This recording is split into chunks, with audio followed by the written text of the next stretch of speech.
तू तुझे को फूलों से भर जाए, तेरे प्यार की को मन रहा सुबह भाव जाए।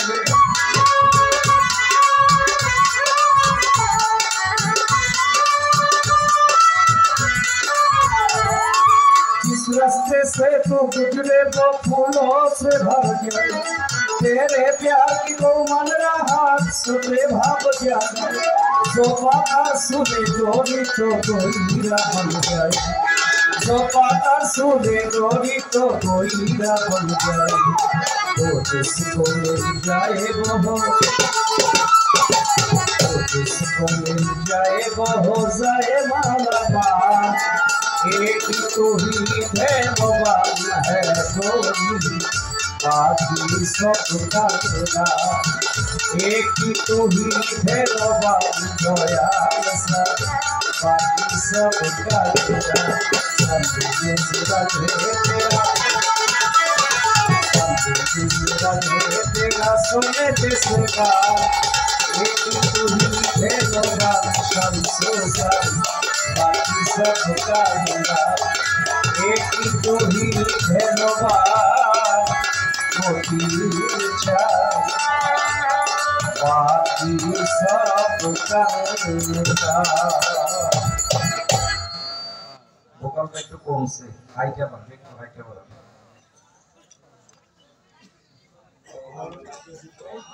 ফাহিম ভাই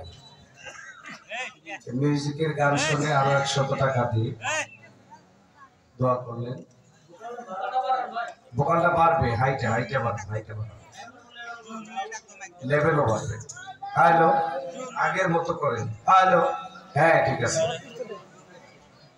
মিউজিকের সাথে একটু গাইলাম, যদিও কথাগুলো হিন্দি, কিন্তু এর বাংলাটা খুব ভালো।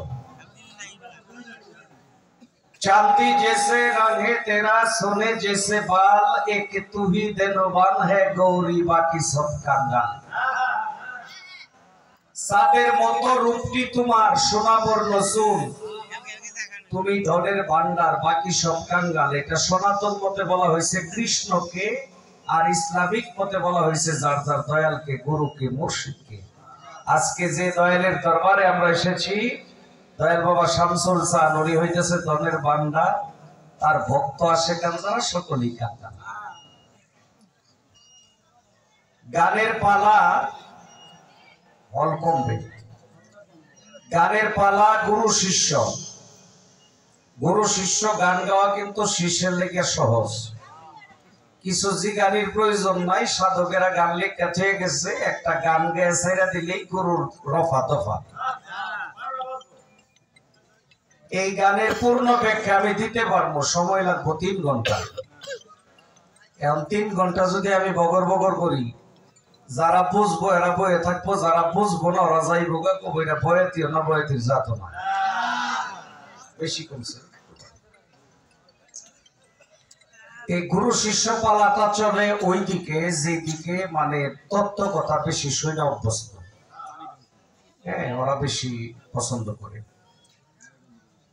গানের মধ্যে শ্রদ্ধেয় সুশীল সরকার যে কথাগুলো ব্যবহার করছে, তারা তো আগের সাধক, তাদের ব্রেন ভালো, তাদের ব্রেন অনুযায়ী বিভিন্ন কথা লেখা হয়ে গেছে।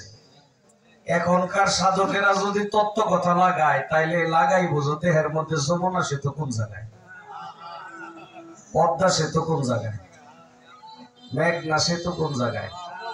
লাগাইলে তো এটা করার কিছু নাই, কারণ দেশে আছে, এটা তো লাগাইতেই পারে গানের মধ্যে নাকি। যদি জিগায় যে যমুনা ফার্টিলাইজার কোন জায়গায়, কিছু করার আছে? দেখেন, একটা জবাব 3 ভাগে বিভক্ত। একটা জবাব শরীয়তের দৃষ্টিতে, আরেকটা জবাব দেহতত্ত্ব অনুযায়ী, আরেকটা জবাব গুরুবাদী।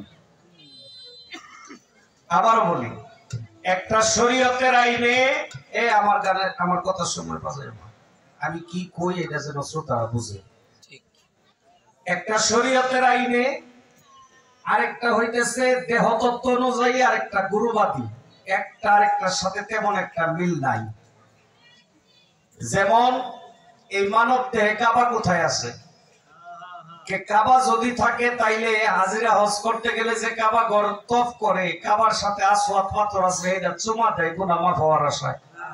মানব দেহে কাবা থাকলে আসওয়াদ পাথর আছে। শরণদ্বীপ জেদ্দা, দেখেন শরণদ্বীপ হইতেছে শ্রীলঙ্কায়, যেখানে হযরত আদম আলাইহিস সালামকে নিক্ষেপ করেছিল আল্লাহ জান্নাত থেকে গন্ধম খাওয়ার অপরাধে। আর জেদ্দা হইতেছে সৌদি আরব।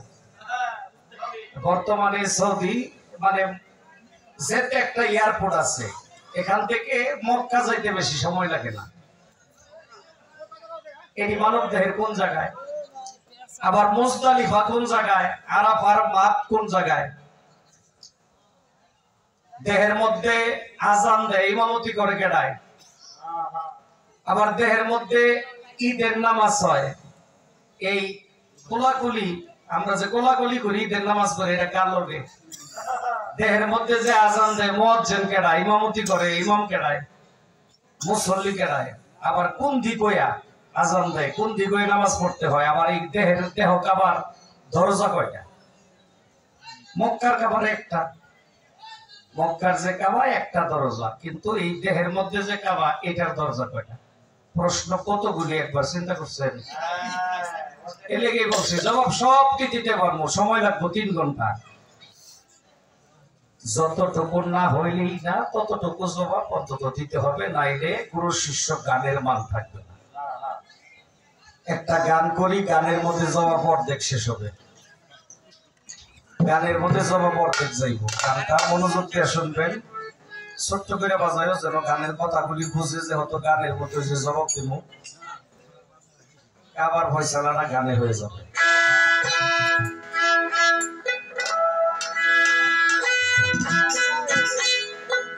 ওরে মানা রাফা নাফসাহু ফাকাদারা ফারাবাহু, বলে গেছে রাসূল দেওয়ানয় বুঝ মনবে, নিজকে তুমি নিজে আগে চেনো।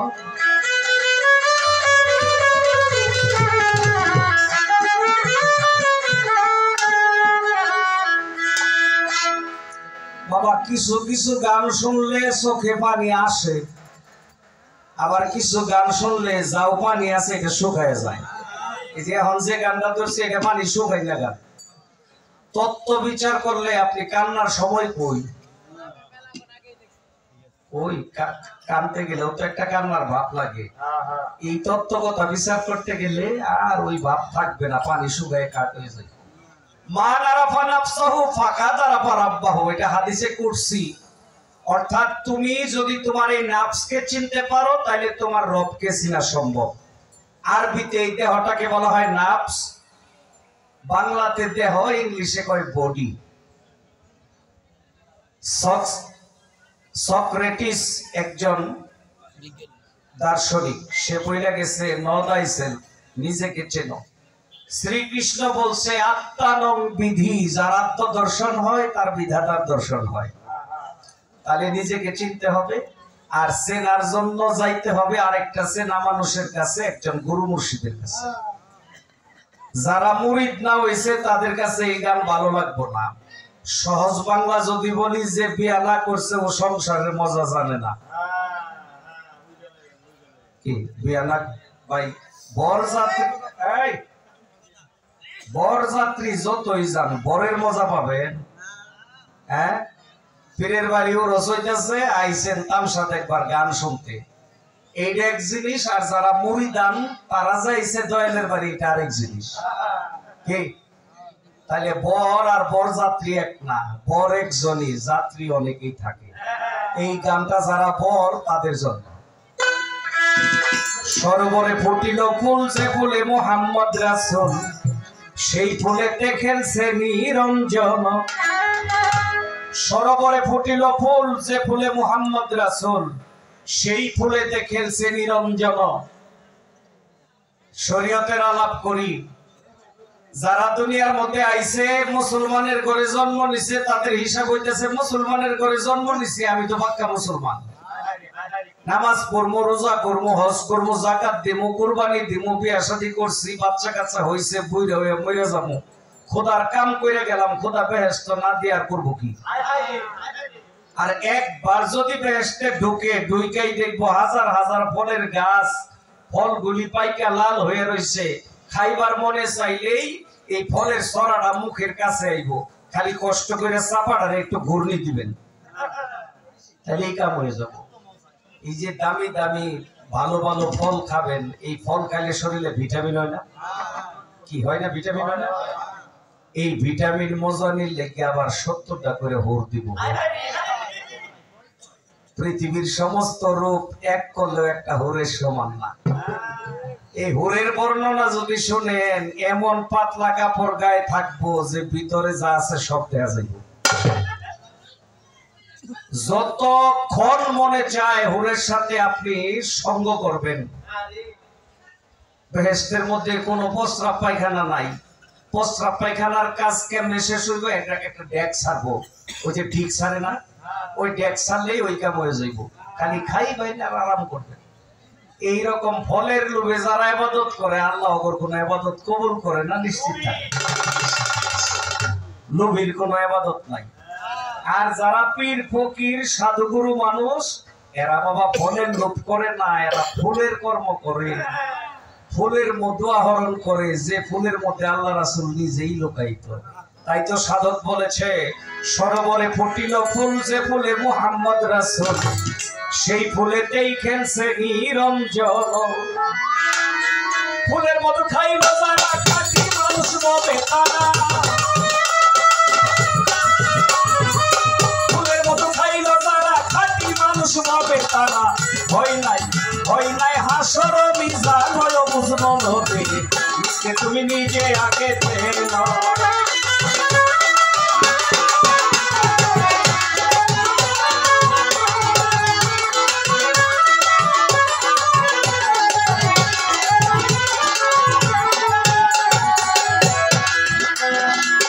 আছে নদী বৈতরণী, একটু বাড়বে, হাইটা বাড়বে। আছে নদী বৈতরণী, মানে এটা লিপ কাজ, কিন্তু একেবারে তো বাউল গান লাগায় বলা যায় না। সিস্টেম কিন্তু এটা মুখ লাগায় বলতে হয়, কিন্তু বাউল গান কিন্তু একটু লাড়াচাড়া মানে ইচ্ছা না থাকলেও আসে। আছে নদী বৈতরণী, 3 অঙ্গে হয় ত্রিবিধি, 13 নদী আরো 12 জন।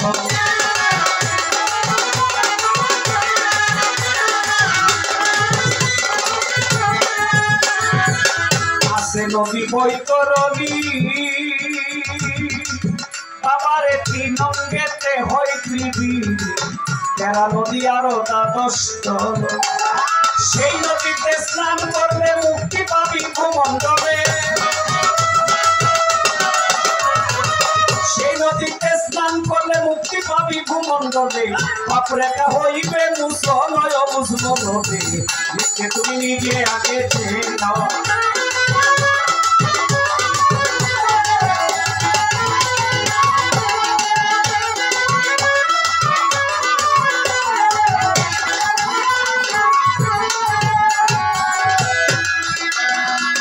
নাভি মলেই আছে কাবা, কিন্তু তাতে না করিও শোভা, মোকাম মোহাম্মদ আগে জানো।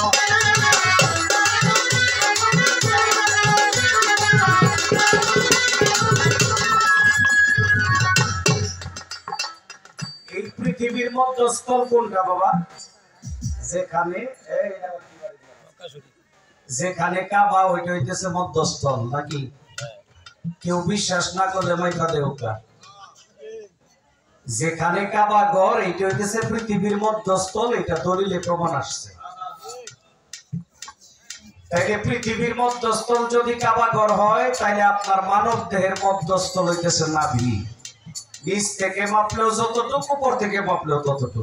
পৃথিবীর মধ্যস্থল কাবা, মানব দেহের মধ্যস্থল নাভি। তাই সাধক কবি রজ্জব দেওয়ার একটা গানের মধ্যে বলছে, সুগন্ধে যার মন মুগ্ধময়, হরিণে তা খুঁজে পায় না। হরিণী নাভি মূলে রয়, কস্তরী খবর রাখে না। অজ্ঞানীদের এমনি কাণ্ড, চিনে না সে দেহ ভাণ্ড। এই বান্ড ক্ষুদ্র নয়, বৃহৎ ব্রহ্মাণ্ড, যার হইয়াছে আপন সেনা।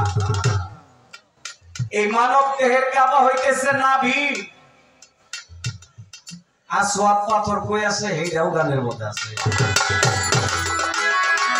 নাভি মনে আছে কাবা, তাতে না করো রে শোভা, মোকাম মাহমুদ আগে জানো। এবার নাভির সারণ নিচে হযরতুল আসওয়াদ আছে, নাভির চারণ নিচে হযরতুল আসওয়াদ আছে। চিনতে পারলে করিও চুম্বন, বুঝবো নবী মিসকে তুমি নিজে আগে চেনো।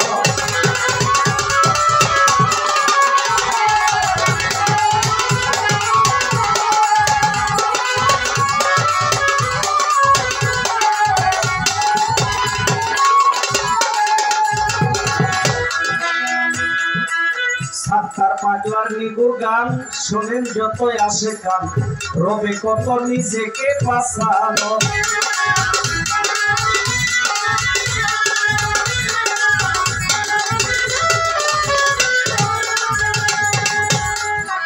সাত্তার পাগলার নিগুর গান শোনেন যতই আসে কান, রবে কত নিজেকে বাঁচানো। শয়তানকে করে সুতা জায়গা চিনে দিও সেজদা, শয়তানকে করিয়া সুদা জায়গা চিনে করো সেজদা। তওবা করো আর ফাকের ময়দান হয় বুঝবো নবী মিসকে তুমি নিজে আগে চেনো, মিসকে তুমি নিজে আগে চেনো বুঝবো নবী মিসকে তুমি নিজে আগে চেনো।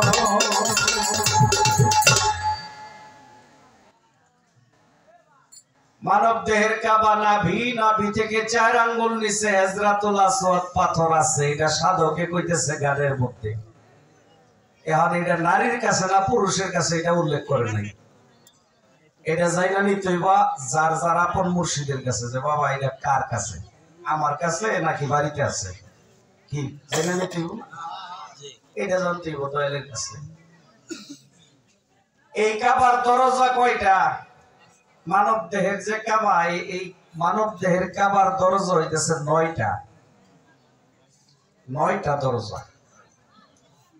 এই 9টা দরজা গুরু মন্ত্র নিয়ে বন্ধ করতে হবে। 9টা দরজা কোন দিকে? চোখে 2টা, কানে 2টা, নাকে 2টা, মুখে একটা, সামনে একটা, পিছে একটা। এখন এই 9 দরজা যদি কেউ সিমেন্ট মাটি দিয়া লেপ দিয়া বন্ধ করবার চিন্তা ভাবনা করে, তাহলে দমাইটকা মরা ছাড়ার ভাব আছে। হ্যাঁ, কিন্তু মুর্শিদের কাছে গেলে এই ছিদ্রগুলি, এই দরজাগুলি খোলা রাখাই বন্ধ করে দিতে পারে। খোলা থাকবো কিন্তু বন্ধ, পানি পড়তো না। পানি যদি না পড়ে তাহলে তো বন্ধ হয়ে গেল নাকি? সাধকে বলছে জল ওঠে না, বাইন সোয়ায় না, রসিক জনার নাই। মুর্শিদের সঙ্গ করে আগে রসিক হইতে হবে। আর এই 9টা ছিদ্র বন্ধ করতে হবে কেমনে? লেপ দিয়া না, গুরু মন্ত্র দিয়া বন্ধ করতে হবে। বন্ধ কইরা তারপরে কর্ম করতে হবে। এখানে এই কাবাতে কিভাবে নামাজ পড়ে এটাও আবার জিজ্ঞাসা করছে, যে এই কাবার মধ্যেও নামাজ হয়, কোন দিক ঘুরে নামাজ হয়? যদি হাকিকত কই, শরীয়তের নামাজ তো পশ্চিম দিক ঘুরে নাকি? আজানও পশ্চিম দিক দিয়ে নাকি? বাবা, হাকিকত হইতাছে একজন ভক্ত, একজন শিষ্য তার সকল ভালো কাজ দয়ালের বাড়ির দিক ঘুরে। কোন দিকে গেছে এটা আমার দরকার নাই। আমি আমার সবকিছু যার চরণে অর্পণ করছি। আমি জীবনে ওই দিকে থুথু ফেলবো না, ওই দিক ঘুরে আমি প্রস্রাব করব না, ওই দিকে জীবনে পা উঁচা করবো না। ওই সম্মান আমার দিতে হবে, যেহেতু আমার সবকিছু আমার ওই দয়ালের চরণে দিয়ে দিছি। আমার দয়াল যেন থাকে ওখানেই তো আমার সব নাকি?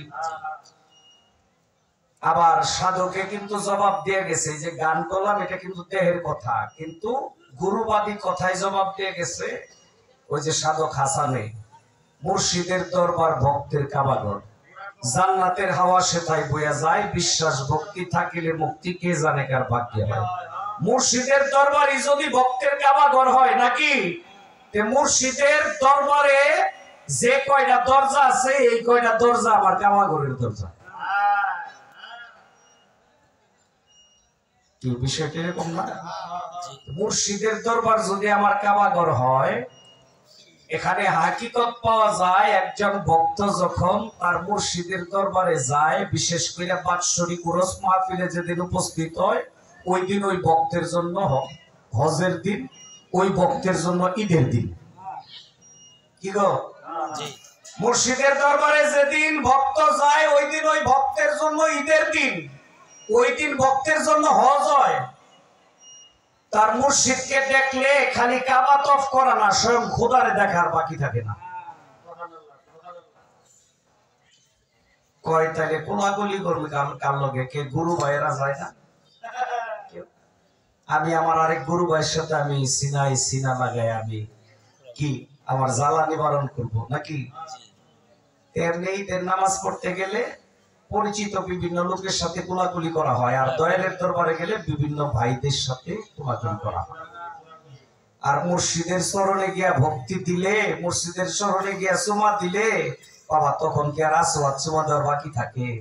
দয়ালের পূর্ণাঙ্গ বডিটাই তো তার ভক্তের কাছে আসওয়াদ পাথর। শেখ রাজি রহমাতুল্লাহ আলাইহি ওর এলাকার মধ্যে এক মানে কেউ মারা গেলে মাটি দিয়ে আসে, যে সকালবেলা যায় দেখে উলঙ্গ বডি পয়রা রয়েছে, কাফনের কাপড় নাই। এলাকার কিছু লোকজন যায় বলছে, বাবাজি আপনি তো কামিল মানুষ, দেখেন না এই কাজটা কেডাই করে? আমরা এলাকায় তো কোনো মানুষ মাটি দিয়ে শান্তি পাই না, কাফনের কাপড় নিয়ে জায়গা, এই সুরটাকে শেখ রাজি রহমতুল্লাহ আলাইহি আল্লাহর ওলি একটু চক্ষু বন্ধ করে এই সুর ধরে ফেলাইছে, তার খাদেম রে বাড়াইছে, অমুকের ডাইকে আনো, ডাইকে আনছে সামনে, তারপরে কইতেছে বাবা এই যে তুমি যে কাজগুলি করো এই কাজটা তো ভালো না। সুরে নিজ দিকে তাকায় কয়, দয়াল আমার তো আর অন্য কোনো ব্যবসা নাই, এটাই আমার ব্যবসা। কয় বুঝছি, তোর যেহেতু এটাই পেশা, তুই তো আমারেও ছাড়বি না। পকেট থেকে কিছু টাকা বার করে দেয়া কয়, যে আমার কাফনের টাকাটা আগেই দিয়ে দিলাম, তুই দয়া করে আমারে কবরের মধ্যে বেজ্জতি করিস না। সুরে বাড়িতে যায় বউরে কয়, দেখ রে একজন পীরেও আমারে চিনলো, তুই চিনলি না। বউরে কইতেছে, একজন পীর সাহেবও আমারে চিনলো, কিন্তু তুই চিনলি না আমি যে কি জিনিস। কয় কেমনে? কয় এই যে কবে মরবো আগে বাইনা দিয়ে গেল আমারে। বউ কয় তোমারে কি বাইনা দিল না আমারে বিধবা করার ভাব হইলো? কিছুদিন পরে পীর সাহেব পর্দা নিচ্ছে, ইন্তেকাল করছে, মাটি মঞ্জিল দিয়ে ভক্তরা চলে গেছে। সুরে রাতে ঘুমায় না, একটু পরে পরে চমকে ওঠে। বউয়ের কয় কি ও তুমি চমকে ওঠো কে লেগে? কয় কে লেগে চমকে উঠি তুই জানোস না? কয় জানি তো, পীর সাহেব যে মারা গেছে তারে মাটি মঞ্জিল দিছে ভক্তরা, ওর কাফনের টাকা তো আগেই দিয়ে দিছে তোমারে। কয় আরে এই টাকায় তো পোষাইছে না, ভক্তরা তো দামি কাপড় দিছে তারে, আমার তো পীরে কিছু দিছে, এটা তো আগেই শেষ। বউয়ের নিষেধ দেওয়ার পরেও নিষেধ অমান্য করে খন্তি কোরাল নিয়ে যায় কবর খুঁড়ছে। কবর খুঁড়িয়া যখন কাপড়ের কাপড়ে ধরছে, থাবা দিয়ে ধরে কাপড় টান দিচ্ছে, পীর সাহেবেও থাবা দিয়ে তার হাতের মধ্যে ধরছে। ভাই একটা কবরবাসী মানুষ যদি একটা জিন্দা মানুষের থাবা দিয়ে ধরে, অবস্থাটা কি হতে পারে? একটা চিৎকার দিয়া দয়ালের বুকের উপরে পড়ে রয়েছে। সবাই বাইরে গেছে, যায় কেউ কয় এর টুকরা টুকরা করে কাইটা নদীতে ভাসামু, আবার কেউ কয় না আগুন দিয়ে পুরাম। এই জঘন্য পাপিষ্ঠরে বিভিন্ন ভাবে শাস্তি দিতে হবে। আর সঙ্গে সঙ্গে একটা আওয়াজ বাহির হইল কবর থেকে, হে আমার ভক্ত মুরিদানগণ, তোমরা কি মন্তব্য করো? সাবধান, আমি আমার হাতে তারে থাবা দিয়ে ধরছি, তার সারা জীবনের গুনাহ ধূলিসাৎ হয়ে গেছে, আমার বুকের উপরে পইরা সে মারা গেছে। আল্লাহর ওলিদের বুকে থাকে পরশ পাথর, যে পরশ পাথরের ছোঁয়া পাইলে লোহাটাও সোনা হয়ে যায়। সে আমার বুকে পইরা শেষ নিঃশ্বাস ত্যাগ করছে, তারে আমার পাশেই তোমরা দাফন করে দাও। তাইলে একজন গুরু মুর্শিদের পুরা দেহটাই হইতেছে বাবা পরশ পাথর, যে পরশের ছোঁয়া পাইলে একটা লোহাও সোনা হইয়া যায়। এই যে এখন যে কথাগুলি বললাম এটা হইতেছে গুরুবাদী কথা, মুর্শিদের দরবার, ভক্তের কাবাগর ওই দিক থেকে।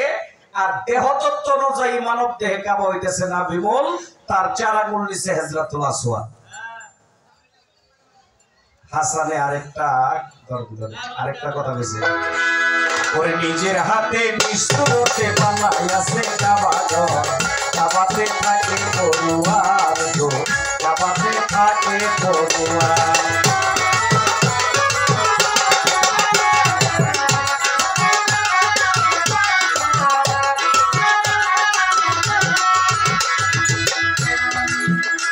ওই যে নামাজ কেমনে পড়ে এই বর্ণনাটা এই গানের মধ্যে আছে।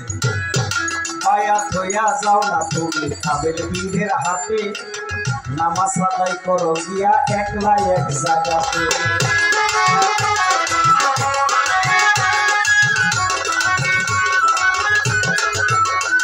ওরে বায়াত হইয়া যাও মায়া কাবের পীরের হাতে, নামাজ আদায় করো গিয়া একলা এক জায়গাতে।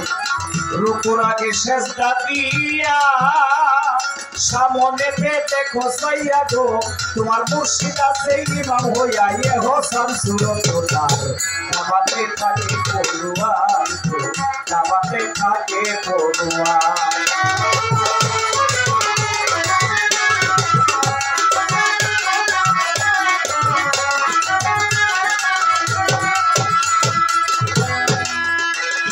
শুধু মুমিন কেউ যাইও না ওই না কাবার ধারে, সেজদা করতে গিয়া তোমার সেরে হইতে পারে।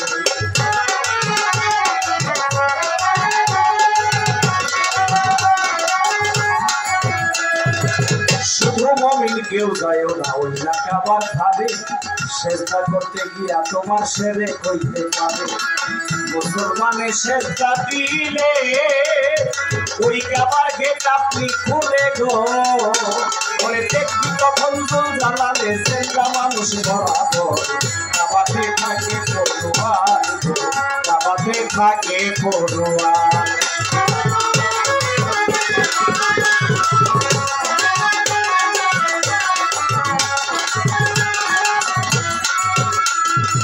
গানে কি বলেছে?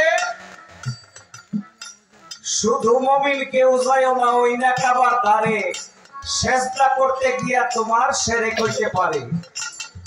শুধুই শরীয়ত যারা মানে ওরা মুমিন, আর যারা গুরুতে আত্মসমর্পণকারী তারা হইতেছে মুসলমান। এখন বলতে পারেন মুমিন আর মুসলমান ব্যবধান কি? আসমান আর জমি যেরকম ওই রকম ব্যবধান। আল্লাহ কোরআনে বলছে, কোরআনে কোথাও কয় নাই যে মুমিন না হইয়া কেউ মইল না, কিন্তু কোরআনে বলছে ইয়া আইয়ুহাল্লাযিনা আমানুত্তাকুল্লাহা হাক্কা তুকাতিহি ওয়া লা তামুতুন্না ইল্লা মুসলিমুন। সূরা আলে ইমরানের 102 নম্বর আয়াত। আল্লাহ বলে, হে ঈমানদারগণ, হে বিশ্বাসীগণ, মুসলমান না হয়ে কেউ মইল না। মুসলমান শব্দের অর্থ আত্মসমর্পণকারী। যে আত্মসমর্পণ করছে সে মুসলমান, আর যে আত্মসমর্পণ করে নাই, সারা জীবন ধরে কাবা ঘরের ইমামতি করলেও সে মুসলমান না। মুসলমান হইলেই পরে তার উপরে ইসলামিক নিয়ম কানুন গুলি আসে। যে মুসলমানই হয় নাই ওর আবার ধর্মটা কেটে। তাই তো বলছে শুধু মুমিন কেউ যাইও না ওই না কাবার ধারে, সেজদা করতে গিয়া তোমার শিরক হইতে পারে। মুসলমানে সেজদা দিলে ওই কাবার গেট আপনি খুলে দেখবি তখন জুলজালালে জিন্দা মানুষ বরাবর।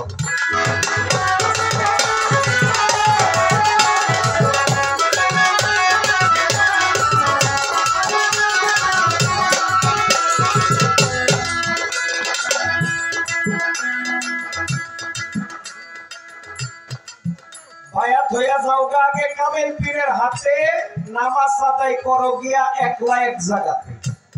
রুকুর আগে সেজদা দিয়া সামনেতে দেখো চাইয়া, তোমার মুর্শিদ আছে ইমাম হইয়া এ হোসেন সুরত তার। বাবা এখানে কেউ সালাত আদায় করলে, নামাজ আদায় করলে রুকুর প্রয়োজন হয় না, ডাইরেক্ট সেজদা দিলে। তাহলে বুঝতে হবে এটা কোন নামাজ। সাধারণত শরীয়তের নামাজ পড়তে গেলে তো রুকুর প্রয়োজন আছে, কি আছে না? হ্যাঁ,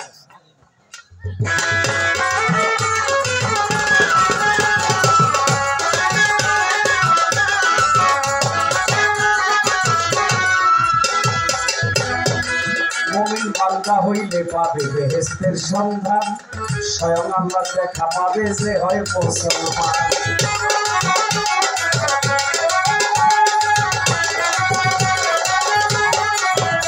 আরে শুধু মুমিন হইলে পাবে বেহেশতের সন্ধান, স্বয়ং আল্লাহ দেখা পাবে যে হয় মুসলমান।